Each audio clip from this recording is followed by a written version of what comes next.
नमस्कार, जन्नत की पुकार में आपका स्वागत है। अजय माकन का आप पर बड़ा हमला, बोले यह धन कुबेरों की पार्टी, राज्यसभा सीटों का सौदा हुआ। कांग्रेस के सीनियर लीडर और कोषाध्यक्ष अजय माकन ने सोमवार को एक प्रेस कॉन्फ्रेंस में आम आदमी पार्टी और बीजेपी के बीच सांठगांठ का आरोप लगाया। अजय माकन ने कहा कि पंजाब एक संवेदनशील सीमावर्ती राज्य है जहां अलगाववादी ताकतें फिर से एक्टिव हो रही है और गैंग वॉर के बाद अक्सर ऐसी स्थिति पैदा होती है। उन्होंने सवाल उठाया कि जिस बीजेपी को 2022 के पंजाब चुनाव में सिर्फ 6% वोट और 2 सीटें मिली थी, उसके साथ आपके 7 सांसद कैसे जा सकते हैं? अजय माकन की पूरी बात सुन लीजिए। साथियों, आप सब लोगों का बहुत बहुत स्वागत है। हम सब लोग जानते ही हैं कि राज्यसभा के अंदर आम आदमी पार्टी के 7 सांसद उन्होंने आम आदमी पार्टी छोड़ करके भारतीय जनता पार्टी का दामन थाम लिया। और आज यहां पर आने से पहले मैं राज्यसभा की साइट पे देख रहा था कि वो सभी के सभी 7 सांसद अब बीजेपी के श्रेणी के अंदर बीजेपी के साथ में दिखाए जा रहे हैं। तो लिहाजा राज्यसभा ने भी एक तरीके से नोटिफाई कर दिया। बहुत सारी बातें पिछले 2-3 दिन में कही जा रही हैं, उनमें से एक आध चीज पे मैं आऊंगा, लेकिन एक बहुत महत्वपूर्ण बात यहां पर मैं कांग्रेस पार्टी की तरफ से रखना चाहता हूं। पंजाब एक ऐसा सूबा है जो कि हमारी सरहद की रक्षा करता है। एक ऐसा सूबा है जहां पर इससे पहले भी कोशिशें हुई कि वहां पे अलगाववादी ताकतों को मदद बाहरी ताकतें करें और उस सूबे के अंदर अशांति फैलाई जाए। अभी फिर से अलगाववादी ताकतें, कुछ ऐसी ताकतें जो देश को तोड़ना चाहती हैं, पंजाब सूबे को अलग करना चाहती हैं, फिर से सर उठाना शुरू कर रही हैं। उन्होंने, अब हम लोग भी देखते हैं कि दिल्ली के अंदर बैठ करके आप लोग भी सुनते होंगे कि गैंग वॉर वहां पर चरम सीमा पे, ड्रग्स ड्रोन के द्वारा वहां पर पहुंचाए जा रहे हैं। इंटरनेशनल लेवल के ऊपर कई देशों के अंदर प्रो खालिस्तान लोग अलग अलग समय के ऊपर अलग अलग बातें कर रहे हैं। तो एक ऐसा भयावह समय फिर से नजर आना शुरू हो गया है जो 80 के दशक की शुरुआत में जब नजर आता था, वो वापस वहां पे नजर आना शुरू हो गया। और हमेशा इस बात की इतिहास गवाह रहा है कि अलगाववादी ताकतें जब आगे आती हैं तो उससे पहले ड्रग्स आते हैं, उससे पहले गैंग वॉर्स आते हैं, उससे पहले गैंग्स और क्रिमिनल्स आगे बढ़ते हैं और उसके बाद में अलगाववादी ताकतें आती हैं। ये एक के बाद एक नजर आता है। और वहां पर सबसे बड़ा अलगाववाद ताकतें क्या कहती हैं? वो ये कहती हैं कि हमारे लोगों की आवाज नहीं है, हमारे लोगों की सुनी नहीं जाती, हमारे लोगों को न्याय नहीं मिलता। पंजाब सूबे में इस बात को लोगों के बीच में अलगाववादी ताकतें कहती हैं कि उनके लोगों को आवाज नहीं मिलती, उनके लोगों को सुना नहीं जाता, उनके लोगों को न्याय नहीं मिलता। और आज भारतीय जनता पार्टी ने ठीक वही किया है जो वो सिद्ध करना चाहते हैं। पंजाब के 2022 चुनाव के अंदर पंजाब के अंदर भारतीय जनता पार्टी को 6.6% सिर्फ वोट मिले थे। 117 में से सिर्फ 2 विधायक उनके थे। हमारे संविधान के अंदर राज्यसभा को काउंसिल ऑफ स्टेट्स कहा जाता है। क्यों काउंसिल ऑफ स्टेट्स कहा जाता है? इसलिए कहा जाता है कि स्टेट्स के विधायक वहां से अपने नुमाइंदे चुन करके राज्यसभा के अंदर भेजते हैं, काउंसिल ऑफ स्टेट्स के अंदर भेजते हैं, जो कि विधायकों की नुमाइंदगी यहां पे करते हैं। जो विधायक होते हैं, जो लोगों ने विधानसभा में जिस अनुपात में वोट दिया होता है, उसी अनुपात के आधार के ऊपर राज्यसभा में वो जाते हैं। तो किस तरीके से आज भारतीय जनता पार्टी जस्टिफाई करेगी उन अलगाववादी नेताओं और ताकतों की जो कि कहते हैं कि यहां पर पंजाब के अंदर उनकी आवाज को दबाया जाता है, आवाज को न्याय नहीं मिलता? उनको किस तरीके से जवाब देंगे जब वो ये कहेंगे कि 6.6% जिसको वोट मिला है, उन्होंने राज्यसभा में बदमाशी से, जोर जबरदस्ती से 6.6% की जगह 85.7% अपनी नुमाइंदगी 7 में से 6 राज्यसभा के आज एमपी भारतीय जनता पार्टी के हैं। ये किस तरीके से आज वो जवाब देंगे, मैं उनसे ये पूछना चाहता हूं। सबसे पहले भारतीय जनता पार्टी से पूछना चाहता हूं, और ये केवल एक पंजाब का, एक आम आदमी पार्टी का मसला नहीं है, ये देश का सवाल। आज देश के एक सूबे जो सरहद से रक्षा भारत की करता है, जिनके लोगों ने कुर्बानियां भारत की एकता के लिए दी हुई है, आज आप उनको क्या जवाब दोगे? उनके वोट की कीमत क्या रह गई? जहां के सूबे ने सिर्फ 6.6% जिसको वोट दिया, आज उसके काउंसिल ऑफ स्टेट्स के अंदर 86% एमपीज आज वहां पर हैं। किस मुंह से आप वहां पर उनको जवाब देंगे? और आप नेशनल पार्टी हैं, प्रधानमंत्री आपका है, गृह मंत्री आपका है, आप किस तरीके से ये जो साजिशें हमारे खिलाफ हैं उसका जवाब आप देंगे? आज सबसे पहले कांग्रेस पार्टी, भारतीय जनता पार्टी से ये पूछना चाहते। अब दूसरा हम आते हैं आम आदमी पार्टी के ऊपर।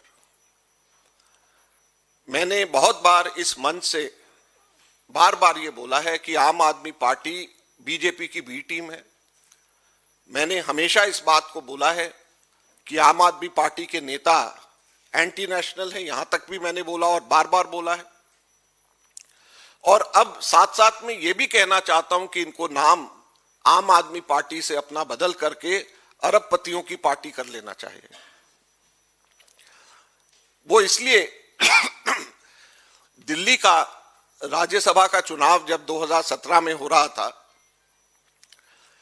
नवंबर 2017 के अंदर मेरे पास में, इनके बाद में राज्यसभा के सांसद बने एक नेता आए मेरे पास में, और वो हमारे ट्रेडर्स कांग्रेस के अध्यक्ष थे। उनको मैंने ट्रेडर्स कांग्रेस का अध्यक्ष बनाया था, सुशील गुप्ता जी को। जब वो मेरे पास में आए, ट्रेडर्स कांग्रेस का अध्यक्ष उनको मैंने बनाया, तो उन्होंने नवंबर 2017 में कहा कि माकन जी मैं इस्तीफा देना चाहता हूं। तो मैंने कहा क्यों इस्तीफा देना चाहते हो आप? बताओ क्या मदद आपको चाहिए? आपको अभी मैंने पीसीसी का डेलीगेट भी बनाया, आपको पिछली बार असेंबली की टिकट भी दी, फिर आप क्यों नाराज हो? तो कहा जी मैं नाराज नहीं हूं, अगले महीने जो आम आदमी पार्टी को 3 सीटें राज्यसभा में मिलने जा रही हैं, उसमें से 1 सीट मेरे को मिल रही है। कांग्रेस में थे। तो मैंने कहा अरे आप क्या बात करते हो, आपको कैसे सीट दे देंगे? मैंने कहा वहां पर तो आशुतोष लाइन लगाए हुए बैठे हैं, उनको मिलना चाहिए। अगर वैश्य समाज से किसी को मिलना है, वहां पर कुमार विश्वास कवि सबसे पहले उन्होंने उनकी जिंदाबाद करी थी, उनको मिलेगा। स्वाति मालीवाल है वहां पे, उनको मिलेगा। आपको कैसे देंगे? तो उन्होंने कहा नहीं, मेरी बात हो गई है, मेरी सेटिंग हो गई है, मेरे को ही मिलेगी राज्यसभा। तो मैंने कहा कि लाला जी ध्यान रखो, आप बयाना मत दे आना। तो उन्होंने कहा नहीं, मेरी पूरी सेटिंग हो गई है, टॉप लीडरों से बात हो गई है और मुझे ही राज्यसभा मिलेगी। मैंने कहा अगर आपको राज्यसभा दे दी तो उनकी पार्टी टूट जाएगी। तो उन्होंने कहा भाई साहब उसमें क्या नुकसान है, आपको तो फायदा ही है, पार्टी टूट जाएगी, मुझे जाने दो, मुझे क्यों रोक रहे हो, उनकी पार्टी टूट जाएगी। वो मन बना करके आए थे, तय करके आए थे। वो राज्यसभा 1 महीने बाद कांग्रेस से छोड़ने के बाद उनको मिल गई। तो ये वो पार्टी है जिसने प्रशांत भूषण को राज्यसभा नहीं दी, जिसने योगेंद्र यादव को राज्यसभा नहीं दी, प्रोफेसर अनंत कुमार को राज्यसभा नहीं दी, जिसने आशुतोष जैसे काबिल साथी को राज्यसभा नहीं दी, कुमार विश्वास जैसे कवि को राज्यसभा नहीं दी, बल्कि धन कुबेरों को धन के आधार के ऊपर राज्यसभा देंगे। तो यही हाल होगा जो कि अभी पंजाब के सांसदों के साथ में हुआ है।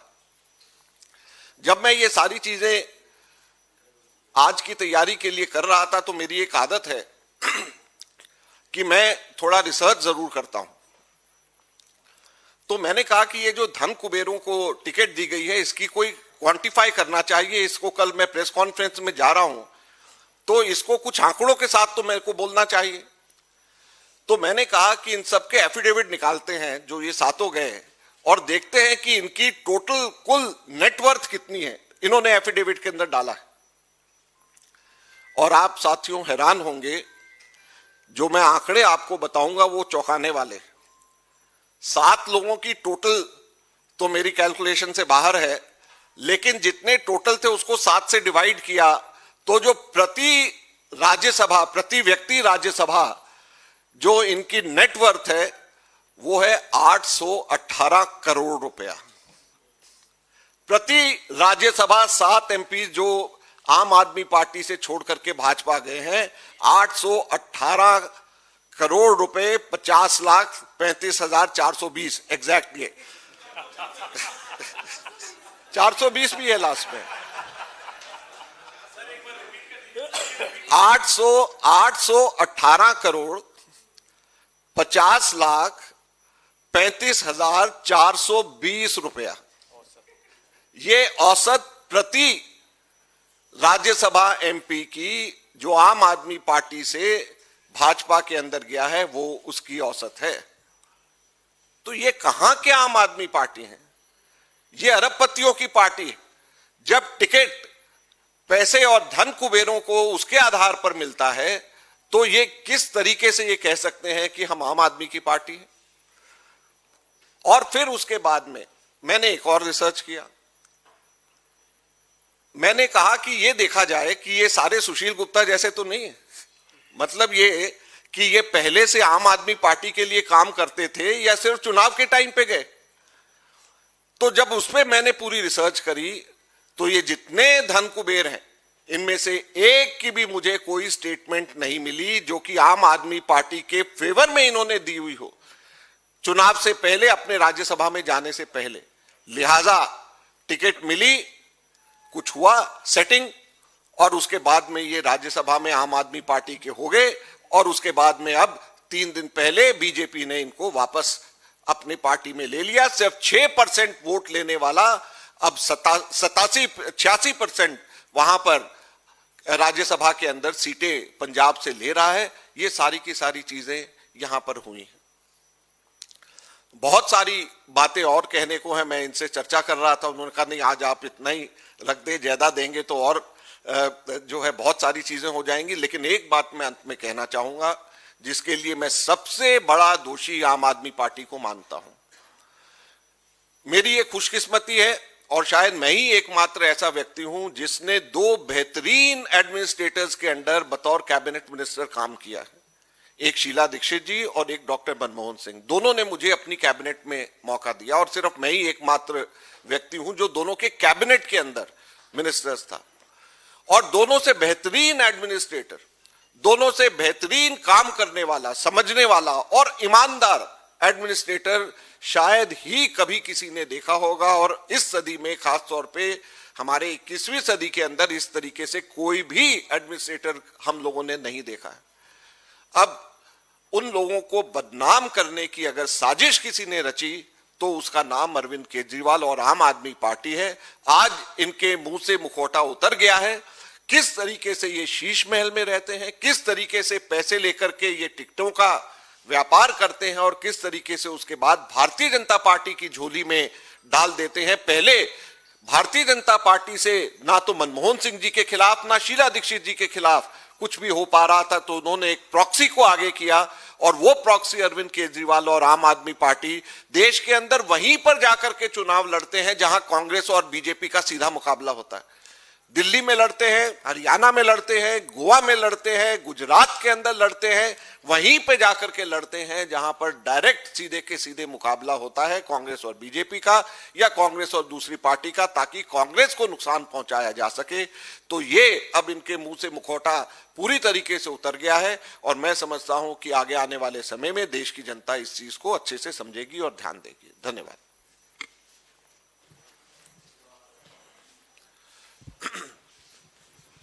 सर, माकन साहब इस तरफ। Sir, justice Suryakant, justice Swarnlata जो हैं उनके खिलाफ अरविंद की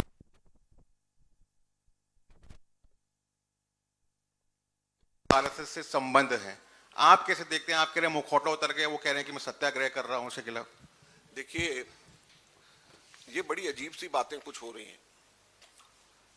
केजरीवाल जी को बेल मिल जाता है और बाहर निकलते ही वो अनाउंस करते हैं कि हरियाणा में सारे चुनाव वो सारे के सारे सीटों पे खुद लड़ेंगे।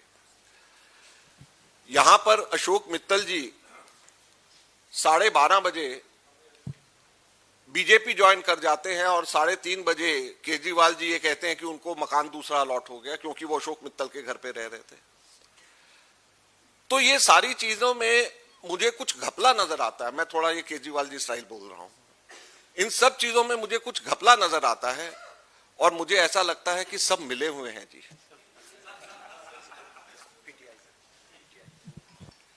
Sir, how do you see this development in light of Aam Aadmi Party's rise in Punjab and in Gujarat, where in one state obviously they are in power, and in Gujarat they had been emerging as a third force. So now how do you see the future of that party in these two states, and how it changes the dynamics for the Congress in these two states?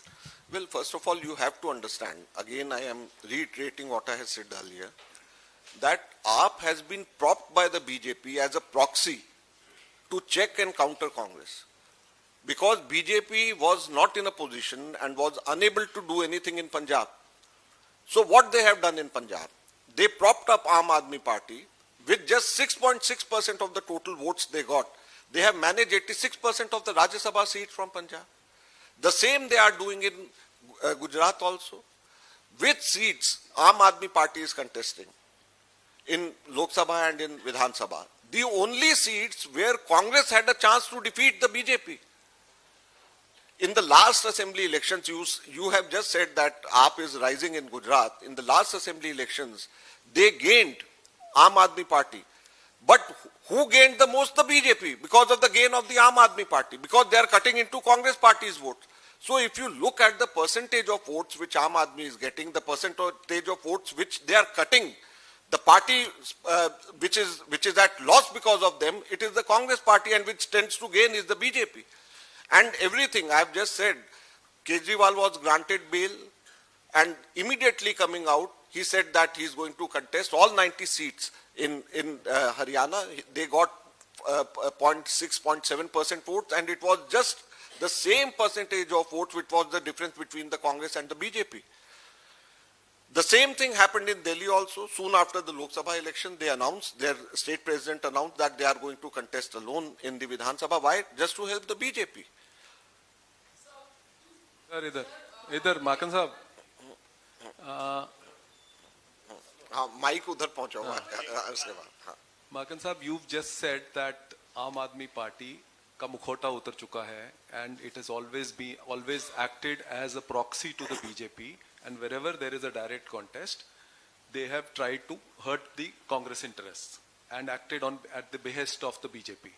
But the Congress we have seen, although you have individually been very vocal about the Aam Aadmi Party, and we've heard these statements from you, but your party has many a time we've observed that they have worked in coordination with the Aam Aadmi Party. The Aam Aadmi Party was also part of the Opposition India Alliance, and so but if you knew that it is a proxy, it is acting as a proxy to the BJP, then you couldn't see this through earlier.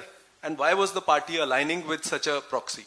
Well, there are many people in the party having different thinking and different voices in the party. Always it is not for the first time that in Congress party different people think, different leaders think differently. I would just like to reiterate what I have been saying all along, that it was a big mistake on the part of Congress party earlier in 2014 to have supported Aam Aadmi Party's 40 days governance. It was just because of that one small support that Aam Aadmi Party managed to stay in Delhi, and after that also in the Lok Sabha elections we could have avoided, but there are pressures, counter pressures from other alliance partners on the basis of which we have to take certain decisions, and the party can't take a decision even knowing fully well that he is a proxy of the BJP. You have to take certain decisions collectively with the help of other alliance partners. And when the other alliance partners are so hell-bent upon that we need this party with us, we need this person with us in the alliance, then Congress party can't do much, because it is a collective decision-making process when it comes to the India alliance thinking. Sir, That is why when I say that the mask has come off, it means that the mask has come off, not only for the Congress party, we all knew it earlier, the mask has come off for the other alliance, India alliance partners who can now clearly see what is happening.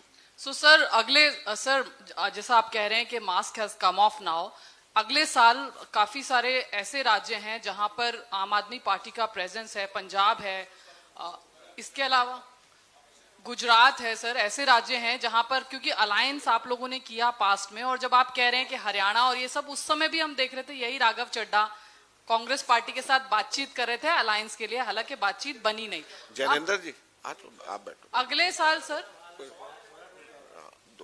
अगले साल sir, अगले साल sir ये महत्वपूर्ण राज्य हैं जहां पर आम आदमी पार्टी का प्रेजेंस है, क्या कांग्रेस पार्टी बिल्कुल परहेज करेगी? अब can we say that since the mask has been off that Congress is not going to align them with in future? देखिए, one thing I would request you to recollect is that as far as the alliance is concerned, we had alliance with the Aam Aadmi Party only on two occasions. One, when it wasn't a pre-poll alliance. In 2014, when we supported them, we supported their governance. It was not a pre-poll or a poll alliance. The only alliance we had was in the 2024 Lok Sabha elections, when it was the India alliance as a whole came together. So we never had an alliance with them in any state elections, and I don't think it is going to happen anytime soon.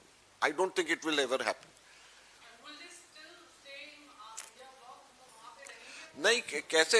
अब तो मैंने जैसे बोला कि the mask is off now, not for us. For us, the mask was off earlier also, but now the other parties also should realize बहुत सारी चीजें हुई हैं, जैसे मैंने अभी कोर्ट के डिसीजंस के बारे में भी बताया और बाकी सब चीजों पे भी बताया, तो सब लोगों को अब समझ आनी शुरू हो गई है, तस्वीर साफ होनी शुरू हो गई। माकन साहब, आपने सुशील गुप्ता जी का नाम लिया कि वो सुशील गुप्ता जी कांग्रेस में थे, और वो मेरा सवाल है, आपने मोती नगर विधानसभा जो टिकट दी उन्हें, उससे पहले वो कांग्रेस के प्राइमरी मेंबर नहीं थे। आपको शायद जानकारी होगी, सदर संसदीय क्षेत्र में तत्कालीन जो कांग्रेस के कैंडिडेट हुआ करते थे वो केवल उनके एक फाइनेंसर थे। कांग्रेस ने मोती नगर से किस आधार पर उन्हें टिकट दी थी, थोड़ा सा ये जानकारी देंगे? आपने बड़ा अच्छा प्रश्न पूछा है, लेकिन एक मैं आपकी और मैं इसमें कोई बहस में नहीं जाना चाहता, मैं जवाब भी दे रहा हूं कि सुशील गुप्ता ऐसा नहीं है कि पहले कांग्रेस में नहीं थे। सुशील गुप्ता, मैं दिल्ली विश्वविद्यालय छात्र संघ का अध्यक्ष 1985 में बना था और NSUI से मैं चुनाव लड़ा था। मेरे से पहले 1984 में NSUI से दिल्ली विश्वविद्यालय छात्र संघ के कैंडिडेट सुशील गुप्ता थे, तो ऐसा नहीं है कि वो पहले नहीं थे।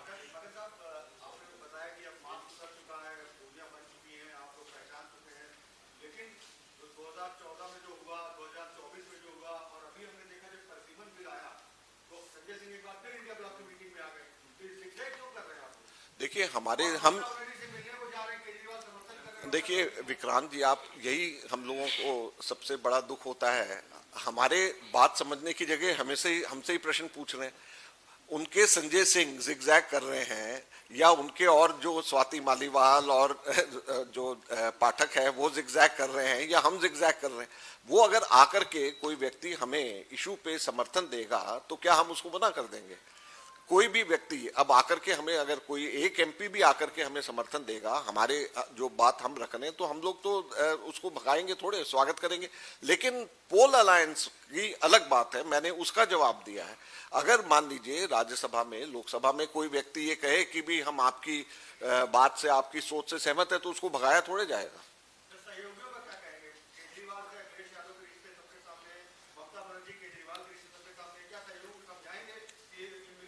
बिल्कुल, अब तो तभी मैंने कहा मुखौटा जो पहले था वो उतर गया, सब लोगों को समझना चाहिए।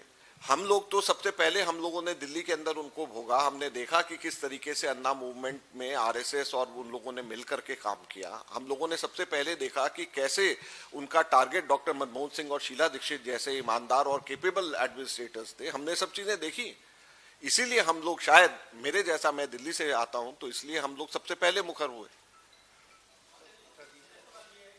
पंजाब का जिक्र किया आपने और जो संवेदनशील राज्य है, नैतिक तौर पर तो आपने बीजेपी से कह दिया है कि वो जवाबदेह है और इसका जवाब दे कि आखिर उसने ये क्यों किया। लेकिन अगर देखें तो इसके विकल्प क्या है, कानूनी विकल्प कुछ देखते हैं। मुख्य विपक्षी पार्टी होने के नाते कांग्रेस इस पर चुनौती देने को लेकर कोई आगे का प्लान बनाएगी क्या? ये देखिए, अगर बीजेपी के काम करने का तरीका, जैसे लोकतंत्र में लोगों का जो डायरेक्ट इनडायरेक्ट जो लोगों का डिसीजन है, उसको जिस तरीके से ये चेंज करती है बीजेपी, ये बड़ी हैरानी करने वाली बात है। ये कोई पहली बार ऐसा नहीं हो रहा। उन लोगों ने इसी तरीके से मध्य प्रदेश में किया, कर्नाटक में पहले किया, गोवा में किया, नॉर्थ ईस्टर्न स्टेट्स में किया, राजस्थान में करने की कोशिश करी। तो ये सब चीजें आप इसका एक तरीके से सिलसिलेवार आप देखें कि लोगों का डिसीजन, लोगों का मैंडेट कुछ और होता है, और उसके बाद में मैंडेट आने के बाद में सेंटर में बैठी हुई बीजेपी उस मैंडेट को चेंज करने की कोशिश करती है। ये इस वक्त और ज्यादा डेंजरस इसलिए है कि ये बॉर्डर सूबा है, ये पंजाब है, जहां पर सेपरेटिस्ट मूवमेंट ऑलरेडी अपना सर उठा रहे हैं, जहां पे वो बार बार कह रहे हैं कि पंजाब के लोगों की न्याय नहीं मिलता, उनकी आवाज को बल नहीं मिलता, और बीजेपी ने ये कह करके सेपरेटिस्ट की मूवमेंट को और बल दिया है। ये हमारा कहना है, और इसलिए और ज्यादा डेंजरस है। जैनेंद्र,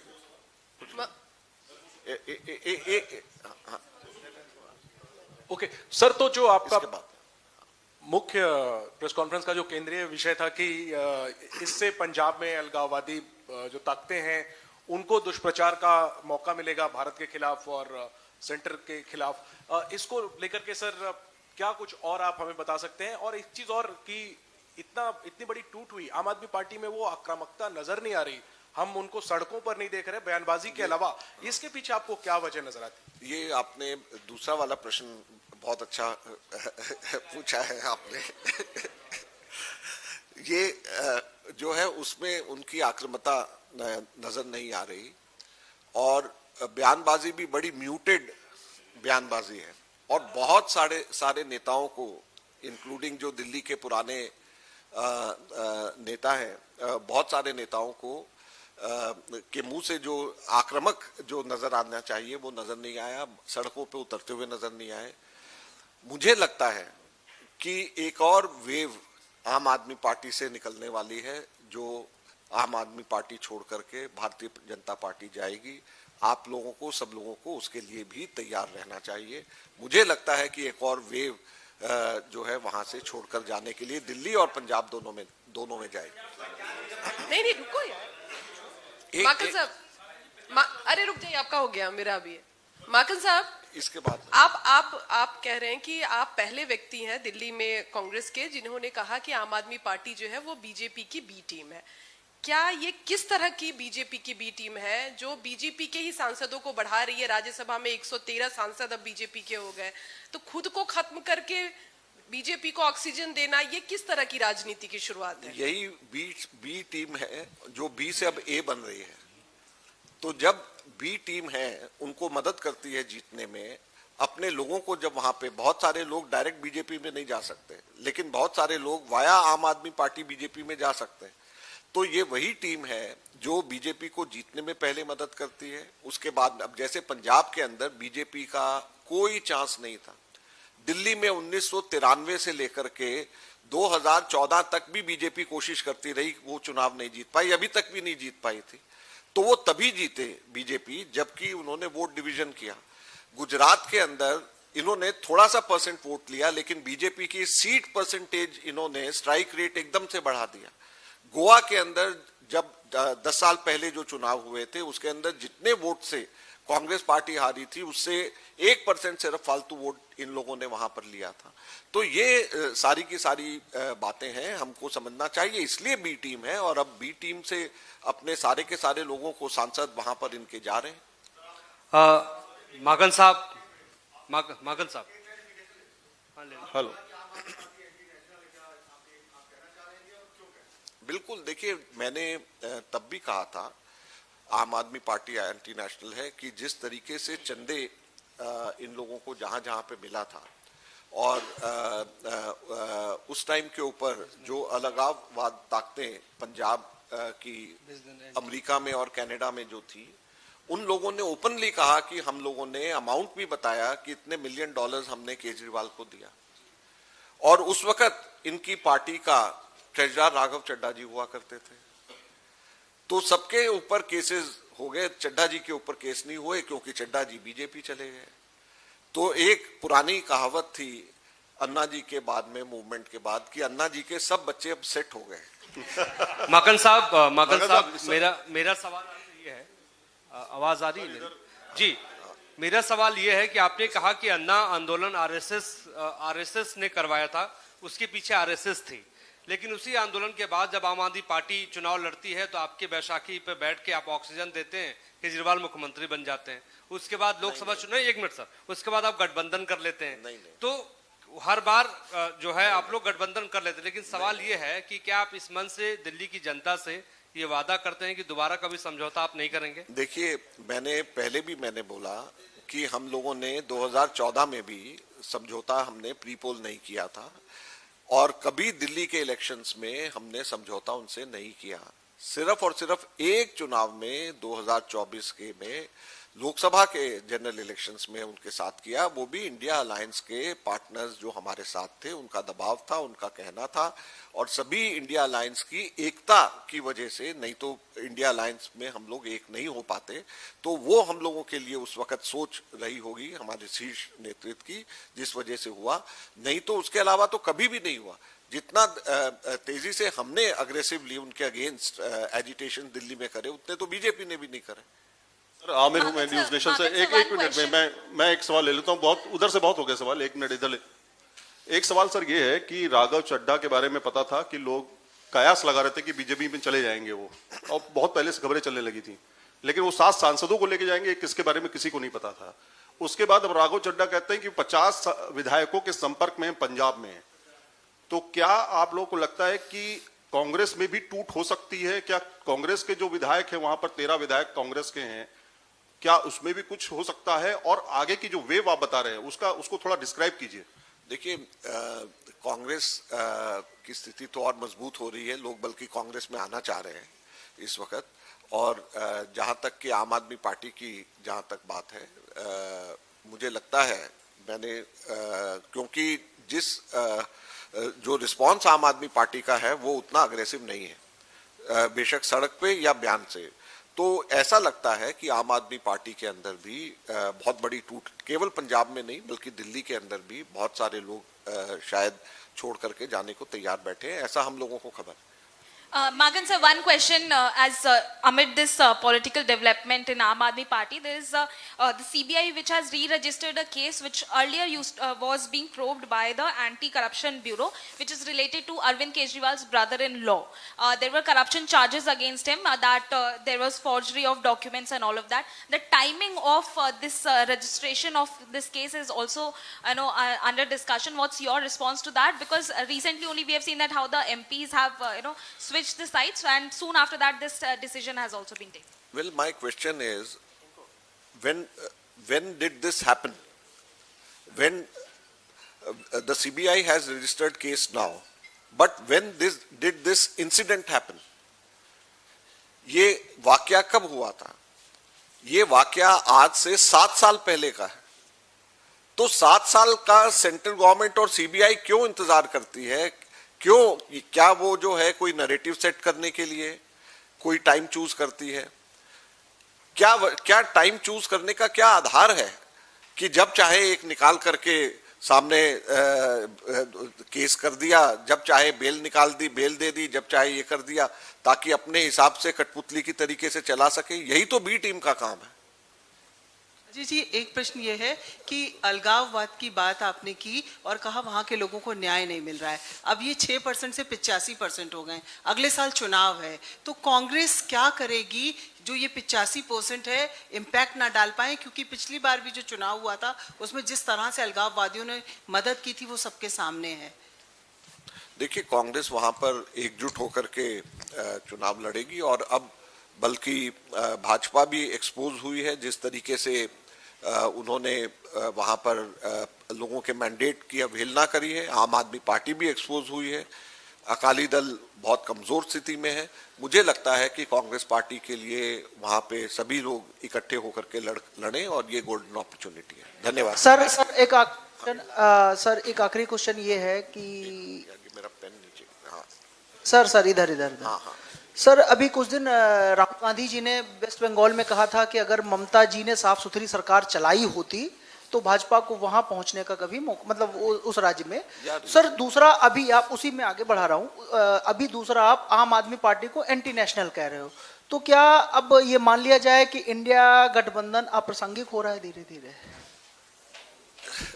देखिए, आप एक प्रश्न से पूरे के पूरा उसको कैसे गठबंधन की बात कर सकते हैं? नहीं, बड़े दल कितने बड़े दल। अगर आपने हमारा अभी तक चैनल सब्सक्राइब नहीं किया है तो कृपया चैनल सब्सक्राइब कर लें, लाइक करें, शेयर करें, कमेंट करें। तो मिलते हैं फिर किसी और खबरों के साथ। नमस्कार।